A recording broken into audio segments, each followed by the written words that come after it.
Professora Malu. Reinado de Dom Pedro I. O primeiro reinado foi o período da história do Brasil iniciado a partir da independência do país, em 1822. Essa fase estendeu-se até 1831, quando o imperador Dom Pedro I abdicou o trono brasileiro em favor de seu filho, Pedro de Alcântara, futuro Dom Pedro II. Antecedentes históricos do primeiro reinado. O primeiro reinado foi resultado direto do processo de independência do Brasil, que teve como ponto de partida a transferência da corte portuguesa para o Rio de Janeiro a partir de 1808. Quando isso aconteceu, uma série de transformações aconteceram no Brasil. A cidade do Rio de Janeiro cresceu e desenvolveu-se, os portos foram abertos e o comércio prosperou. Dessa forma, o Brasil deixou de ser colônia, tornando-se parte do Reino de Portugal. Os ânimos do Brasil estavam relativamente sob controle até 1820, quando eclodiu a Revolução Liberal do Porto, em Portugal. Essa revolução foi realizada pela burguesia portuguesa, que exigia o retorno do rei português para Lisboa e a revogação das medidas que haviam sido implantadas no Brasil. A Revolução Liberal do Porto foi muito mal recebida pelas elites econômicas do Brasil, que encararam essa revolta como uma tentativa de recolonizar o país. Assim surgiu o movimento pela independência do Brasil, o qual considerou Pedro, filho de Dom João VI, como a pessoa ideal para liderar esse processo. Após ser pressionado pelas cortes portuguesas, que é uma espécie de parlamento, a retornar a Portugal, Pedro percebeu que o único caminho a ser tomado era declarar a independência do Brasil. Assim, em 7 de setembro de 1822, aconteceu o Grito do Ipiranga, por meio do qual o regente declarou a independência do Brasil. Então Pedro foi coroado imperador, tornando-se Dom Pedro I. Guerras de Independência. Diferentemente do que muitos acreditam, a independência do Brasil não foi pacífica. Houve províncias que permaneceram leais aos portugueses. Por isso, foi necessário travar guerra a fim de garantir a unidade territorial do país. Um nome de destaque nessa luta contra os portugueses e seus aliados no Brasil foi Lord Cochrane, comandante contratado por Dom Pedro I. Entre as regiões que se rebelaram contra a independência, podemos citar as províncias do Pará, Maranhão, Bahia e Cisplatina. Em meados de 1823, os conflitos contra a independência do país estavam sob controle, e os apoiadores de Portugal já estavam derrotados. Por que o Brasil tornou-se uma monarquia? Quando o Brasil declarou a sua independência, seus realizadores optaram por instaurar a monarquia como forma de governo do país. Era um caso único na América do Sul, já que as antigas colônias espanholas nessa parte do continente tinham tornado-se repúblicas.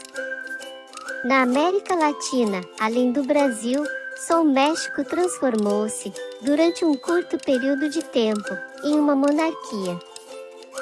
Segundo as historiadoras Lilia Schwartz e Eloísa Stalin, a escolha da monarquia em vez da república aconteceu por alguns motivos. Os idealizadores da nossa independência temiam que o território do Brasil fosse fragmentado caso instaurassem a república no país. A elite brasileira havia sido letrada nas tradições monarquistas de Portugal. Essa forma de governo evitava que transformações no status quo acontecessem. Consolidação da independência. Após a declaração de independência, o Brasil tinha desafios imediatos a serem superados. Primeiramente, era necessário cessar a guerra travada contra as províncias rebeldes. Depois, era fundamental garantir o reconhecimento internacional e, por fim, era importante redigir uma constituição para estruturar o país.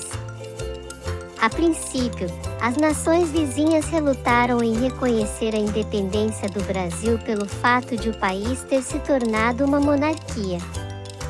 Grande parte do reconhecimento da nossa independência ocorreu em virtude das ações da Inglaterra e dos Estados Unidos. Os ingleses foram responsáveis por mediar as negociações entre Brasil e Portugal.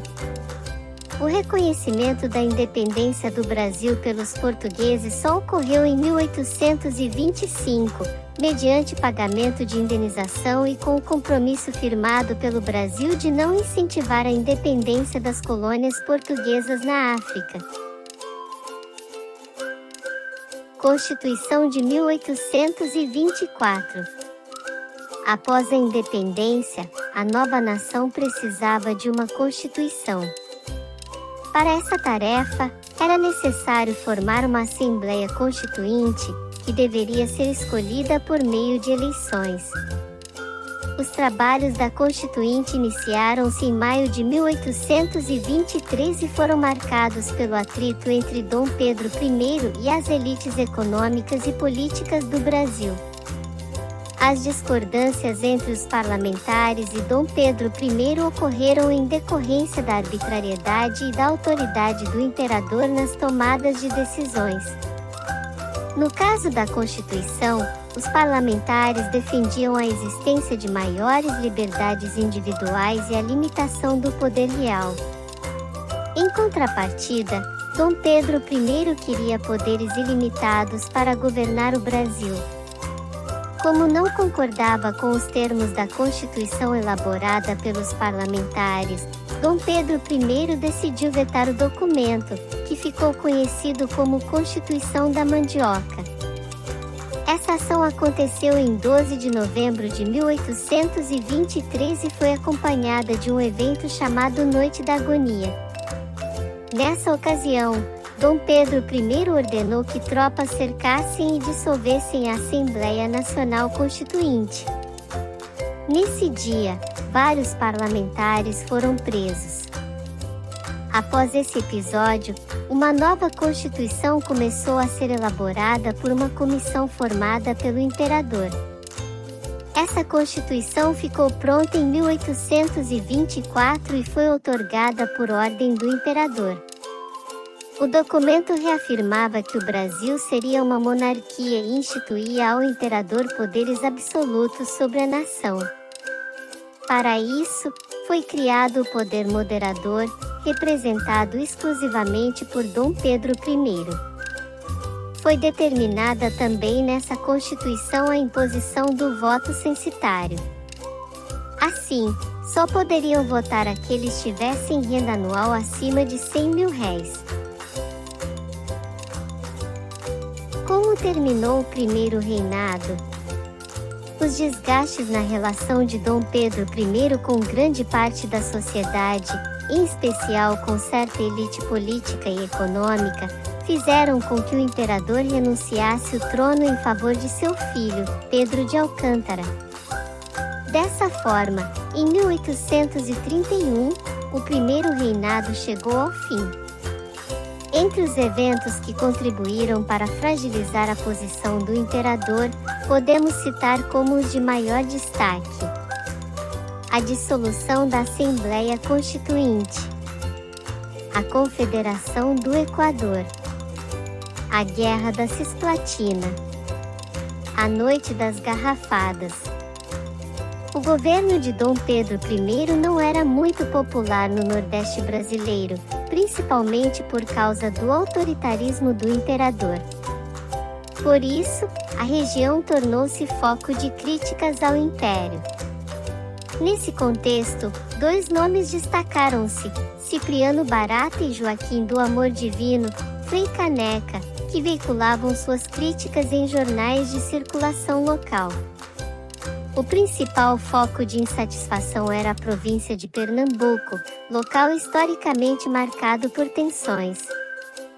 A insatisfação da região na década de 1820 era, em grande parte, herdada da Revolução Pernambucana, movimento separatista de viés republicano que aconteceu em 1817.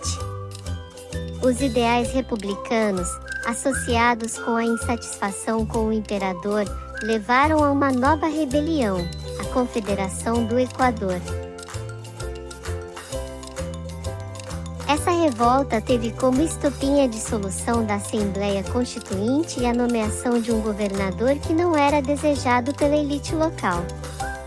Na época, havia também uma forte especulação de que a região seria invadida pelos portugueses.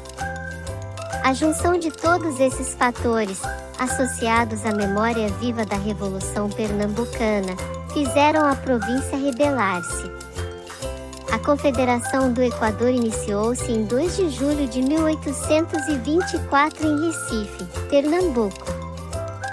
Sob a liderança de Frei Caneca e Manuel de Carvalho Paes de Andrade, o movimento logo se espalhou pelo Nordeste, alcançando o Rio Grande do Norte, Paraíba, Ceará, Piauí e Maranhão. A reação do imperador foi violenta. Foi ordenada uma série de execuções em Pernambuco, Ceará e Rio de Janeiro. Em setembro, os rebeldes já tinham sido derrotados. A crise do Primeiro Reinado também está associada com a Guerra da Cisplatina, travada entre 1825 e 1828. Nesse conflito, o Brasil lutou pela manutenção da província cisplatina a fim de evitar que ela fosse anexada pelas Províncias Unidas, atual Argentina. Essa guerra foi extremamente impopular no Brasil. Tudo começou quando habitantes locais da Cisplatina iniciaram uma rebelião, declarando a separação da província do Brasil e sua vinculação com as Províncias Unidas. A reação brasileira ocorreu com a declaração de guerra contra os rebeldes e contra as Províncias Unidas. Ao longo dos 3 anos de conflito, o Brasil amargou uma série de derrotas, que destruiu o moral do exército e arruinou a economia do país. O fim da guerra ocorreu com a assinatura de um acordo entre o Brasil e as Províncias Unidas. Ambas as partes concordaram em abrir mão da Cisplatina, fato que levou à queda da popularidade do imperador. Assim, em 1828, foi reconhecida a independência da República Oriental do Uruguai. Além do autoritarismo, da violência e da economia arruinada, o jogo político também contribuiu para minar a posição do imperador. Durante o Primeiro Reinado, foram formados, gradativamente, 2 blocos entre os políticos, o Partido Brasileiro e o Partido Português. Enquanto o primeiro representava a oposição ao imperador, o segundo oferecia-lhe apoio. Esses desentendimentos entre brasileiros e portugueses fizeram com que um confronto aberto acontecesse. Esse episódio ficou conhecido como Noite das Garrafadas e durou dias nas ruas da cidade do Rio de Janeiro. Como resultado, Dom Pedro I renunciou ao trono. Ao deixar sua posição, o imperador ofereceu o trono ao seu filho, Pedro de Alcântara. Como o príncipe só poderia assumir o poder quando tivesse 18 anos de idade, iniciou-se no país uma fase de transição, conhecida como período regencial. Fonte: Brasil Escola. Gostou? #wonderful.out. Apoie a nossa causa e não se esqueça de se inscrever, ativar as notificações, curtir e compartilhar.